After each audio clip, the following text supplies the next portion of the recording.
ደረቅ የቆዳ ታይፕ ያላቸው ሰዎች ምን ነገር ፊታቸው ላይ መጠቀም ይችላሉ? መጀመሪያው ክሊንዘር ነው። ያው ክሊንዘርን እንዳታበዙት ነው የሚመከረው፣ ወይም ደግሞ ጀንትል ክሊንዘር ሃይድሬት የሚያደርጉ። አንደኛው ስቴፕ ሞይስቸራይዘር መቀባት ነው። ሞይስቸራይዘር በጣም አሪፍ ተብሎ እኔ አንደኛ ሪከመንድ ማድረገው ሴታፊል ፎር ድራይ ስኪን የሚል፣ ሁለተኛ ሪከመንድ ማድረገው ደግሞ ሴራቪ። ሌሎች ደግሞ በአካባቢያችን የምናገኛቸውና ረዥም ጊዜ ብዙ ሰዎች ሲጠቀሟቸው የነበሩ ሞይስቸራይዘሮች አሉ። እንደ ኒቪያ ክሬም፣ ግላይሶሊክ፣ ያው ትንሽ ቴክስቸር ወፈር ስለሚል ማታ ለመቀባት ነው እንጂ ጠዋት ለመቀባት አይሆንም።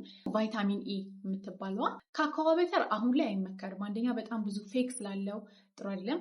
ግን አሁን ያልኳቸውን ሞይስቸራይዘሮች እንዳለ ለቆዳችሁ ብጉር ካለባችሁ ወይም ደግሞ ለብጉር የተጋለጠ ቆዳ ካላችሁ አይሆንም።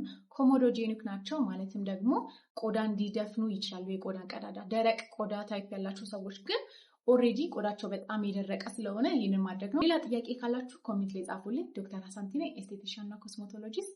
ሰላም ዋሉልኝ።